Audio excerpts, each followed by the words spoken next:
오늘 말씀 누가복음 계속해서 누가복음 19장 28절부터 44절 말씀, 이 말씀을 또 오늘 봅니다. 우리가 성경을 볼 때 우리가 영화를 보듯이 아니면 만화를 보듯이 상상을 해보면 이 시대에는 예수님이 또 제자들이 성경에 많은 사람들이 이렇게 움직였겠구나, 이런 시대 상황이었겠구나, 이런 환경이었겠구나, 이게 느껴질 거 아니에요? 상상이 될 거 아니에요? 오늘 말씀에도 예수님이 이제 마지막 행선지, 마지막 당신의 사역지를 향해서 출발하신 거예요. 그래서 예수님이 하늘나라에서 이 땅에 오셔서 이제 인간이 육신을 입고 사역을 하셨는데 이제 아주 마지막 사역을 예루살렘에 들어가서 그 모든 사역을 하나님의 뜻을 이루시기 위해서 그 성을 향하여 나가시는 그런 내용이에요. 그 성을 또 들어가시는 내용이에요. 그래서 28절에 보면, 누가복음 19장 28절에 보면 예수께서 이 말씀을 하시고 예루살렘을 향하여 앞서서 가시더라. 이제 앞서서 예수님이 가시지. 29절에 감람원이라 불리는 산 쪽에 있는 벳바게와 베다니에 가까이 가셨을 때 제자들 중 둘을 보내시매. 여기서 감람원이라는 것은 다른 성경에는 감람산이라고 언급이 되어 있는 그 산이에요. 이 감람산은 높이가 한 900m 된다 그러고 길이는 한 4km 정도 된다 그래요. 그러니까 조그만 야산이겠죠, 야산. 그냥 뭐 하루 운동 삼아 갔다 올 수 있는 900m 정도 되는 4km 정도 되는 그런 산이었다 그래요. 이 감람원이라 불리는 산 쪽에 있는 베다니, 예수님이 다른 성경에 보면 베다니에 가셨다 했으니까 아마 이 베다니에 계시면서 이 벳바게라는 마을에 제자 둘을 보냈던 것 같아요. 뭘 하라고 보냈냐면은 아직 아무도 타보지 않은 나귀 새끼를 메어 있는 것을 보리니 풀어 끌고 오라 하고 30절에 말씀처럼 맞은편 마을 벳바게라는 마을로 예수님이 제자 2명을 보낸 거예요. 아마 베드로와 요한이나 보냈겠죠. 항상 제자 셋을 데리고 다녔었으니까 베드로, 요한, 야고보나, 그러니까 셋 중에 2명을 보냈나 보지. 보내서 아무도 타보지 않은 나귀 새끼가 있을 거니까 풀어서 끌고 오라, 이렇게 말씀하셨어요. 31절에 만일 누가 너에게 어찌하여 푸느냐 묻거든 말하기를 주께서 쓰시겠다 하라 하시매.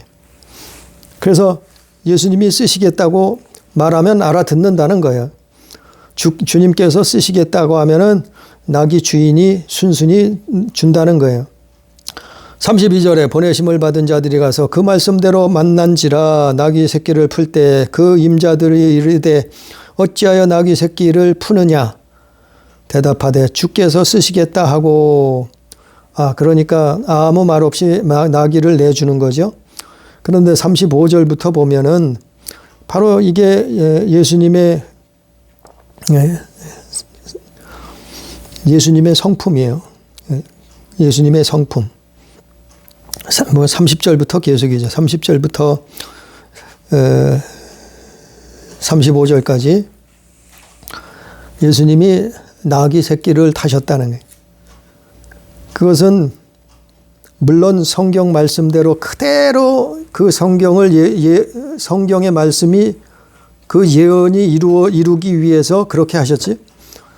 그런 구약 성경에도 이사야서 나오고 또 스가랴서 9장 9절에도 보면 왕이 오시는데 너희의 왕이 오시는데 나귀 새끼를 타고 오실 거다. 그게 스가랴서의 구약 성경에 예언이 돼 있었어요. 그 말씀을 이루기 위해서 예수님이 그 말씀대로 이제 나귀 새끼를 타시는 거지. 그러니까 성경을 보면은 성경을 연구해 보면은 참 신기해요. 어떻게 이렇게 말씀을 그대로 말씀을 그대로 기록된 대로 성취를 하실까? 참 신기하기도 하고. 그게 창세기부터 나오는 그 말씀이 그대로 이루어지잖아요.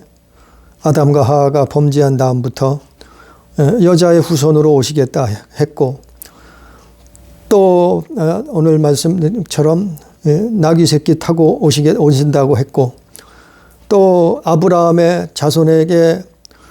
자손으로 오시겠다고, 그 믿음의 자손으로 오시겠다 했고, 또 다윗 집안에 오시겠다고 했고, 유다 자손에서 태어난다고 했고, 하여간 이런 성경에 예언된 대로 그대로 그 말씀이 다 이루어졌잖아요.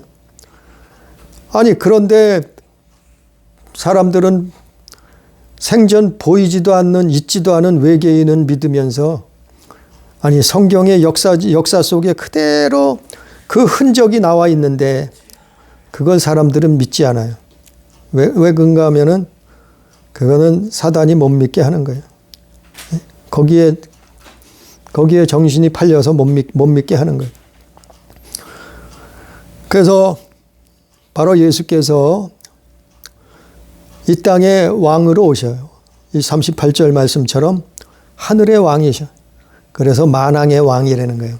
땅과 하늘의 모든 피조물, 그 모든 세계의 왕이요 왕. 그래서 만왕의 왕, 왕 중의 왕이라 예수께서는 만왕의 왕으로 오시는데, 그분이 왕이신데 근데 어떻게 온다고요?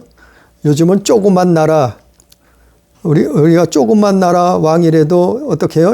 그 전에 백마를 타고 자기가 왕이라는 것을 아주 폼을 잡으면서 오잖아요. 백마를 타고 나타나잖아요.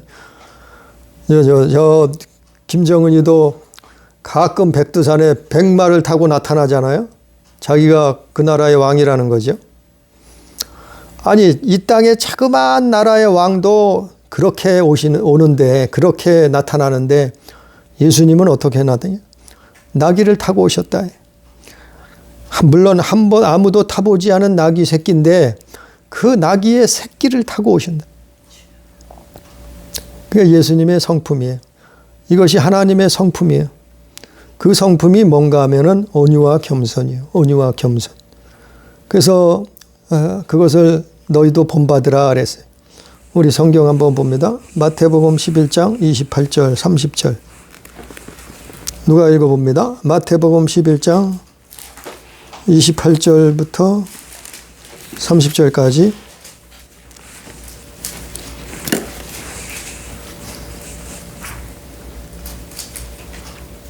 수고하고 무거운 짐진 자들아 다 내게로 오라. 내가 너희를 쉬게 하리라. 나는 마음이 온유하고 겸손하니 나의 멍에를 메고 내게 배우라. 그리하면 너희 마음이 힘을 얻으리니 이는 내 멍에는 쉽고 내 짐은 가벼움이라 하시니라. 아멘. 바로 이것이 뭐라고요? 바로 예수님의 성품이요. 그 예수님은 이 멍에를 메고 오신 거예요, 이 땅에. 아니, 창조자께서 오늘 오전에도 말씀을 배웠잖아요. 골로새서 1장에서 15절에. 아니, 보이는 세계, 보이지 않은 그 모든 세계를 창조하신 그분이 뭐가 아쉬워서, 또 뭐가 부족해서 이렇게 이 땅에 사람으로 오시는데, 그분이 오시는데 멍에를 메고 오셨어요. 무슨 멍에인가 하면은 온유와 겸손의 멍에. 온유와 겸손의 멍에. 온유와 겸손의 멍에가 뭐냐? 온유가 뭔가 하는 건 말씀을 드렸어요. 온유는 하나님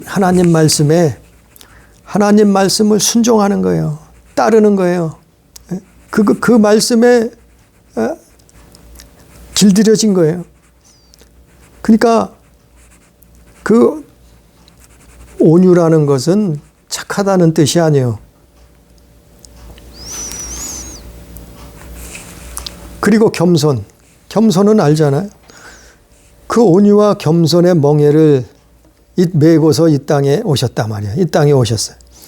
그러면서 뭐라 하세요? 29절에 마태복음 11장 29절에 내 마음이 온유하고 겸손하니 나의 멍에를 메고, 이게 그분의 멍에란 말이요. 그 멍에를 메고 내게 배우라. 온유와 겸손으로 우리는 주님 앞에 배워야 돼요. 우리는 하나님 앞에, 우리는 예수님 앞에 온유와 겸손함으로 나와 배워야 돼요. 그게 멍에요. 그리하면 어떡한다고요? 마음의 쉼을 얻으리니.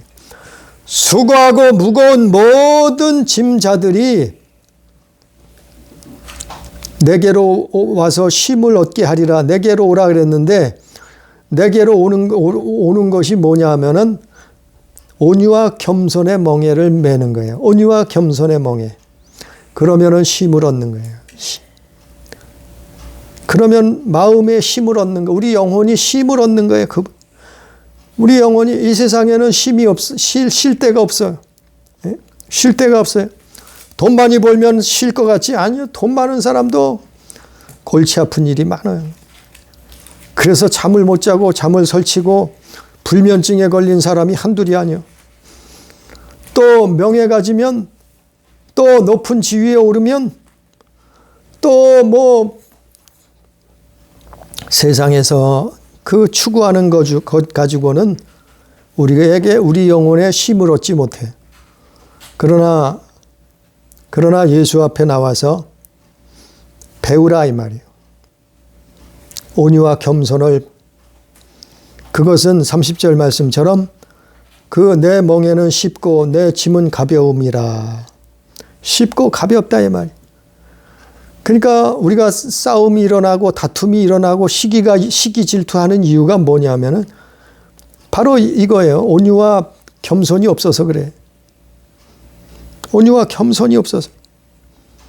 그러니까 예수님은 바로 이것을 우리에게도 배우라고, 당신이 이 땅에 만왕의 왕이신데도 그분이 초림 때에는 이렇게 오셨어요. 그래서 나귀 새끼를 타고 오셨다는. 근데 피조물인 우리가 지금은 이 땅에 사는 동안 천사보다 못하잖아. 천사보다 못한 우리가 아니 하나님 앞에 교만할 거 없어요. 사람 앞에 뭐 자기 잘났다고 내세울 거 없어요. 하나님 앞에 온유와 겸손해. 그래서 교만은 패망의 선봉이요 멸망의 앞잡이라 그랬잖아요. 교만한 사람은 망해요. 자기가 하나님 앞에 겸손해지고 온유한 모습으로 사람들을 대해요. 바로 이것이 주님의 성품이요, 예수님의 성품이라면. 그분이 만왕의 왕이신데 초림 때에는 이렇게 오셨어요. 그러나 재림 때에는 전혀 상황이 틀리죠. 아니 예수님이 이렇게 오셨다고 사람들이 무시해. 그분이 만왕의 왕이 아니라는 거예요. 그분이 창조자가 아니라는 거예요. 그분이 하나님이 아니시라는 거예요. 그분이 하나님의 창조자의 형상이 아니라는 거예요. 그분은 그냥 4대 종교자의 하나라는 거예요. 그분은 뭐 다른 마호멧이나 석가모니나 뭐 공자나 이런 사람처럼 종교가의 한 사람이라는 거예요. 그렇지 않아요. 성경은 창세기부터 성경을 요한계시록까지 자세히 읽어. 그분이 어떤 분인가? 우리가 왜 예수를 믿는가? 그분은 처음 오실 때는 사람이 도무지 믿겨지지 않을 정도로 이렇게 나타나셔서 사람들이 못 믿은 거예요. 하물며 수천 년 동안 그분이 오시겠다고 기다렸던 유대인들도 그분을 몰라본 거예요. 믿지 못한 거예요. 왜냐하면은 너무 낮게 겸손하게 나귀 타고 또 오시잖아요. 만왕의 왕이 도무지 아니 다윗처럼 어마어마한 왕처럼 나타나실 줄 알았는데 그분이 이러한 모습으로 나타날 줄 누가 알았겠어요? 아무도 몰랐어요. 그러니까 바리새인, 서기관, 율법사들, 대제사장, 종교 지도자들이 온갖 성경을 연구하고 공부하고 배웠던 기도했던 사람들이 예수님을 다 무시하잖아요. 예수님을 다 버려버리잖아요. 예수님을 대적하잖아요. 배척하잖아요. 거기 우리가 그거를 초림 때에는 이렇게 예수께서 오셨어요. 그러나 다시 오실 때는 정말 그분은 만왕의 왕이에요. 그래서 우리가 그분을 믿는 거예요. 아니 이렇게 힘없고 이렇게 나약하게 붙들려서 죽으실 것 같으면 누가 그를 믿겠어요? 아니 그런 신을, 그런 하나님을 누가 믿겠어요? 그러나 예수님은 온유와 겸손으로 이 땅에 오신 거예요. 그래야지만이 죽으실 수 있는. 그래서 죽으러 오셨잖아요. 유월절 어린 양으로 오셨잖아요. 그런데 참 사람들은 그걸 보고서 동상이몽이라고, 동상이몽. 수많은 무리들이 감람산으로 붙어서 예루살렘까지 들어가는데 한 1km 정도 거리가 된다 그래요. 예루살렘 성까지. 거기에 유월절을 지키려고 인산인해를 이루어 사람들이 주변에 여러 나라 방방곡곡에서 유월절을 지키기 위해서 유대인들이 모여들었어요. 그 예루살렘까지 가는 길에 수많은 인파들이 모여들었는데 한결같이 예수의 소문을 들었어요. 이분이 병자를 고쳤다. 귀신을 쫓았다. 이분이 별 이적을, 수많은 이적을 행하셨다. 온 소문이 다 나서. 그러니까 예루살렘 입성하는 그 1km의 길바닥에 수많은 사람들이, 순례자들이 모여들었어요. 그때 한결같이 이 사람들이 뭐라 그래요? 36절에 보니까 그들이 자기 옷을 길에 펴니라 자기 겉옷을 벗어서 길바닥에 까는 거예요. 왜? 우리의 왕이 오셨다 이 말. 만왕의 왕이신 그분이 메시아가 오셨다. 어떤 메시아예요? 자기 다윗과 같이 자기의 나라를 독립시켜서 세계 최강의 나라, 잘 먹고 잘 사는 나라, 부강한 나라를 만들어줄 다윗과 같은 왕 메시아가 오시는 줄 알았어요. 그래서 자기의 옷을 벗어서 길바닥에 깔면서 호산나를 외쳤어요. 예수님 앞에. 그러나 예수님은 어떤 모습이에요? 예수님은 그 반대였어요. 예수님은 당신이 유월절 어린 양이요. 당신이 희생 제물이요. 당신이 예루살렘 성에서 죽임을 당하러 오시는 거예요. 그러니까 동상이몽을 꾸고 있는 거예요. 예수님 생각하고 하나님 생각하고 이 당시에 수많은 무리들의 생각하고는 전혀 다른 꿈을 꾸고 있는 거예요.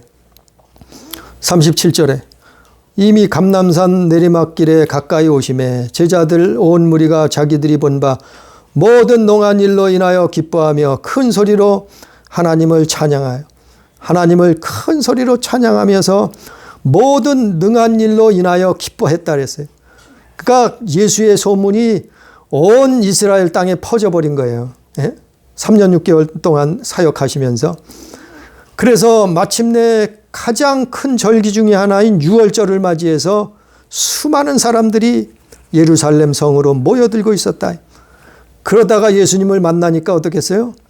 큰 소리로 하나님을 찬양하면서 찬송했다 이 말이에요.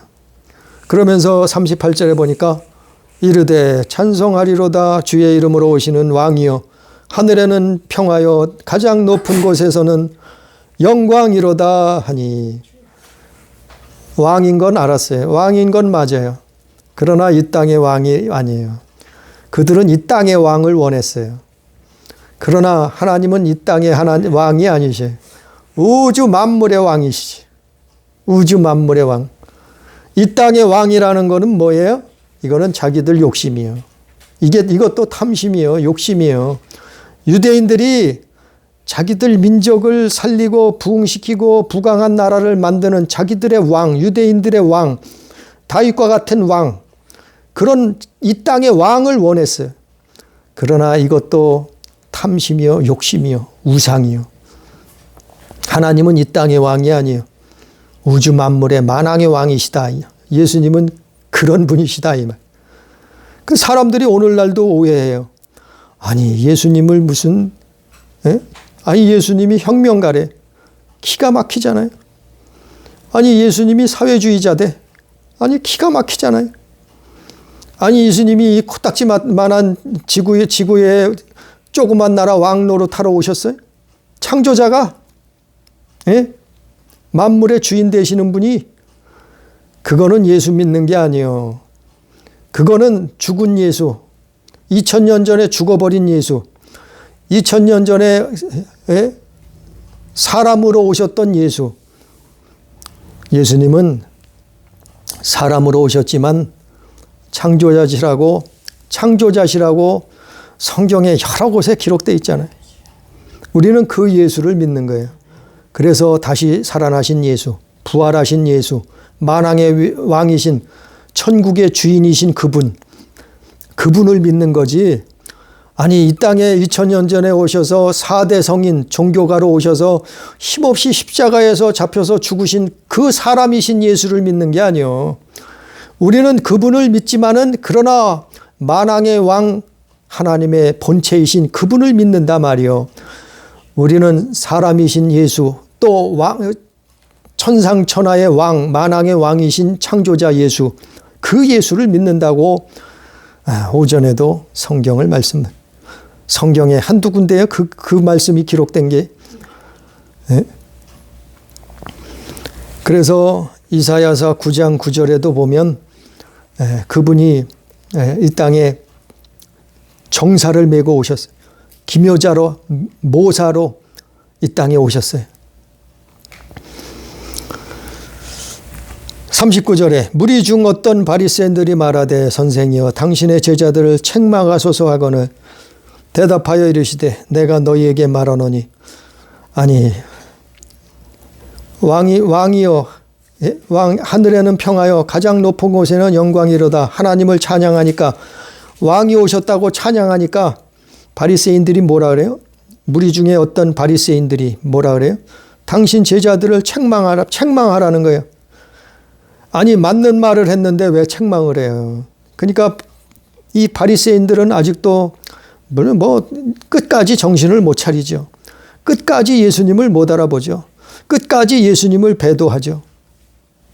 그러니까 제자들을 책망하라는 거예요. 그러니까 예수님이 뭐라 그래? 만일 이 사람들이 침묵하면 40절에 돌들이 소리 지르리라 하시니라. 사람들이 소리 지르지 않으면 하나님께 영광을 돌리지 않으면 저 길바닥에 있는 돌멩이들이 소리치겠다 이 말이에요. 소리친다 이 말이에요.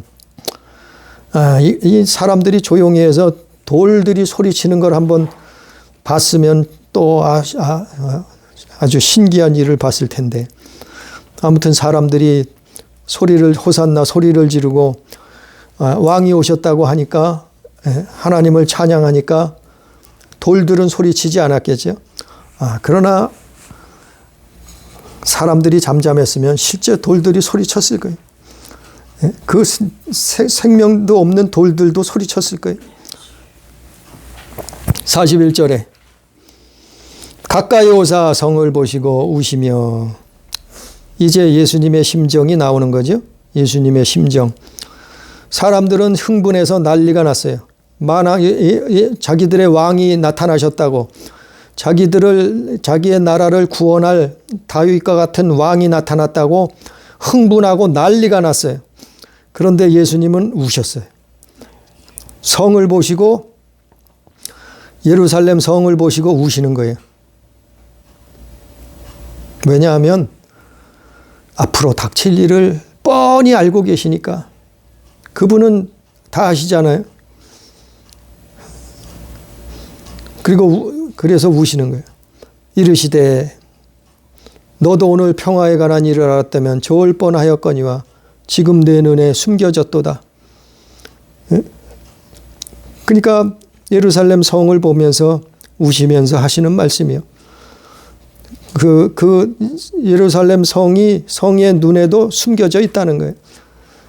지금이 평화가 임하는 것 같지만 그러나 환란이 임한다는, 환란이, 어마어마한 환란이 조만간 나타날 거예요.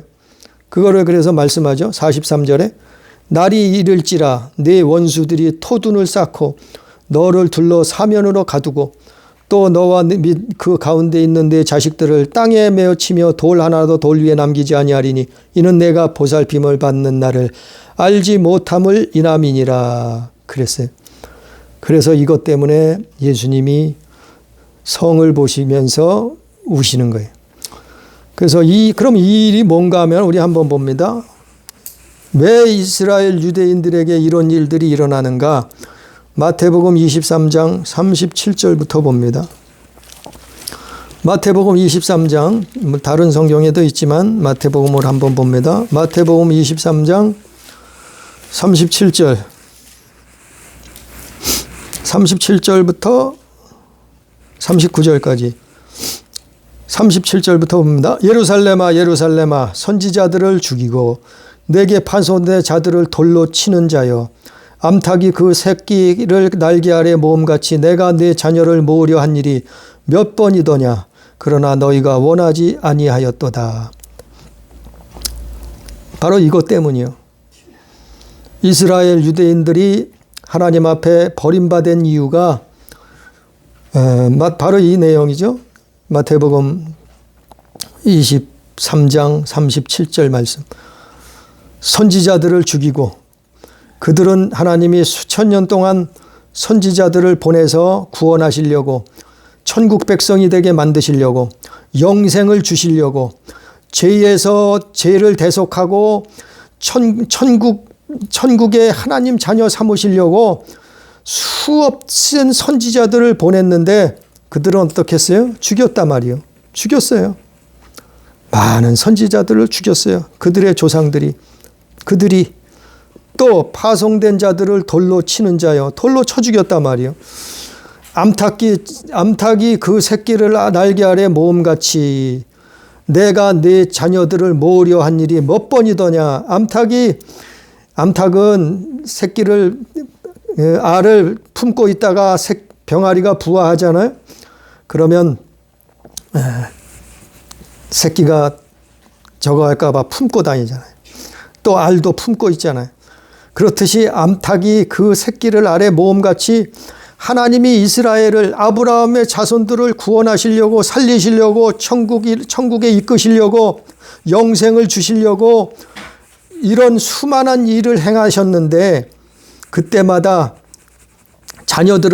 당신의 자녀들을 모으려고 하셨는데 그런 것이 수없이 있었는데 그러나 어떻게 했다고요? 너희가 원하지 아니하였도다. 그러나 이스라엘은 원하지 않았어요. 하나님을 사랑하지 않았어요. 하나님을 원하지 않았어요. 천국을 원하지 않았어요. 천국을 기뻐하고 바라보지 않았어요. 이 땅이 좋다는 거예요. 이 땅에 있는 것이 최고라는 거예요. 잘 먹고 잘 살고 출세하고 성공하고 자손이 번창하고 이 땅에 100년도 못 살면서 그게 최고라는 거예요. 그리고 하나님을 배도했어요. 그게 뭐예요? 너희가 원하지 아니하였도다. 보라 너희 집이 황폐하여 버려진 바 되리라. 결국 하나님이 손을 놔버리는 거예요. 그래 유대인들에게 하나님이 손을 놔버리는 순간 뭐가 돼요? 사단의 밥이 되는 거예요. 마귀의 자녀가 돼. 멸망의 자식들이 되는. 그래서 불못에 던져지는 거예요. 그러니까 하나님이 손을 놔보시면 이렇게 되는. 하나님이 손을 내무실 때 그 손을 잡아야 돼요. 하나님이 선지자들을 보내실 때 오늘날 선지자가 뭐예요? 말씀을 외치는 목회자예요. 가르치는 목회자예요. 선지자가 말씀을 외칠 때 하나님 품으로 돌아와야 돼. 하나님 앞에 말씀 보고 기도해야 돼. 하나님 자녀로서의 순종한. 그래서 구원받아 천국 가는 거 아니에요? 그래서 보라 너희 집이 황폐하여 버려진 바 되리라. 내가 너에게 이르노니 39절에 마태복음 23장 39절에 내가 너희에게 이르노니 이제부터 너희는 찬송하리로다 주의 이름으로 오시는 이여 할 때까지 나를 보지 못하리라 하시니 이 말씀이 뭔가요? 바로 2000년 동안 이스라엘이 버려진 바 되었다가 그들이 다시 이스라엘 나라를 세웠잖아요. 언제요? 1945년인가 이스라엘 나라가 다시 2000년 만에 세워지잖아요. 그리고서 찬송하리로다 할 때까지, 하나님을 다시 환영할 때까지 나를 보지 못하리라. 그러니까 마지막 때에는 이스라엘이 회복되어지는 역사가 일어난다는 거예요. 하나님을 다시 찾는다는 거예요. 찬송하게 된다는 거예요. 예수 믿는 사람들이, 유대인들이 나타난다는 거예요. 그때까지 나를 보지 못하리라. 그래서 이스라엘이 회복되는, 마지막 때를 위해서 이스라엘이 회복되고 있어요, 지금. 그래서 나라가 다시 세워졌고 지금 예수 믿는 사람들이 늘어나고 있잖아요, 유대인들이.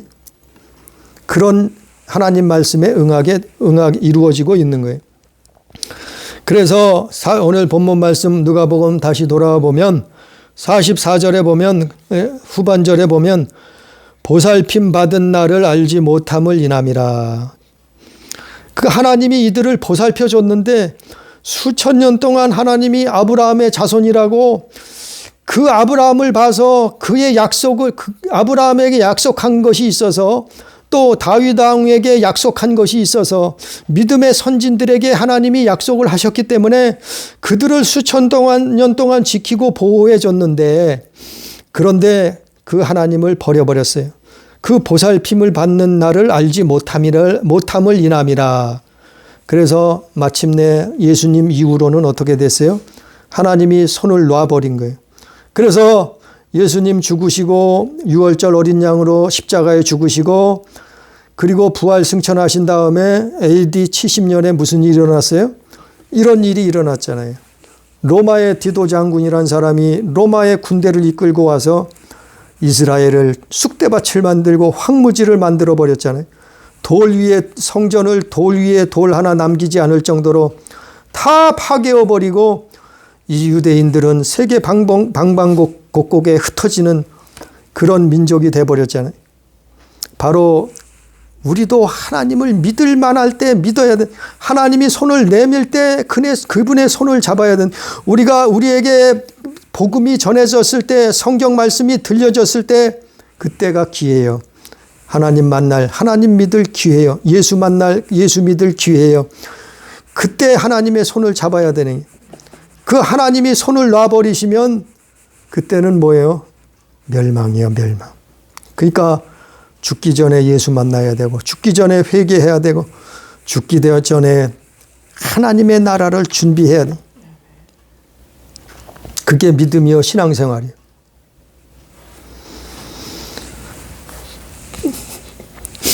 오늘 말씀처럼 누가복음 19장 18절부터 44절 이 말씀처럼 우리는 유대인들은 어리석고 예수님을 버려버렸어요. 하나님을 메시아인 줄 모르고 배도했어요. 그러나 우리도 예수 안 믿고 우리도 그분을 무시하고 불순종하면 똑같이 돼요. 우리도 버림받을 수 있어요. 그래서 예수 믿는 것은 하나님 말씀을 순종하는 거예요. 그리고 말씀 보고 하나님 앞에 기도하고 그리고 하나님 자녀다운 삶 사는 거예요. 그래서 하나님 나라에 천국에 다 들어갈 수 있는 우리 교회, 우리 가족, 예수 잘 믿다가 천국에 입성하는 가족 교회 되기를 주님의 이름으로 축복합니다. 기도합니다. 감사하신 아버지 하나님, 우리에게 오늘 말씀처럼 이스라엘 유대인들을 교훈 삼아서 그들은 이 땅에 왕을 원했고 이 땅을 자기들의 나라와 자기들의 민족을 지켜주고 이 땅에서 잘 먹고 잘 살고 부강한 나라를 세우는 그런 메시아를 원했고 소망했사온데 하나님은 이 땅의 왕이 이 땅의 자그마한 나라의 왕이 아니라 온 인류를 통치하시고 구원하시는 만왕의 왕으로 예수의 이름으로 오셨사온데 아버지 이것을 깨닫게 해 주옵소서. 유대인들이 메시아 그리스도 예수님을 부인하고 그분을 배도하고 십자가에 못 박았을 때 아버지 하나님이여 사단의 종이 될 수밖에 없었고 사단의 자녀가 될 수밖에 없었고 멸망받을 민족이 될 수밖에 없었사온데 아버지여 이들의 처절한 경험을 통해서 역사를 통해서 우리에게 깨닫게 해 주옵소서. 우리는 예수 잘 믿고 우리는 그분의 말씀에 주님의 말씀에 순종하다가 영원한 나라 천국 하나님 나라에 다 입성할 수 있는 아버지여 그러한 축복을 그러한 놀라운 복을 우리에게도 허락해 주옵소서.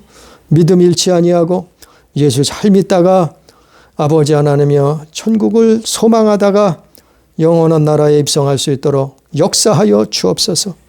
오늘도 말씀 주시는 은혜 감사하며 예수님 이름으로 기도드리옵나이다. 아멘.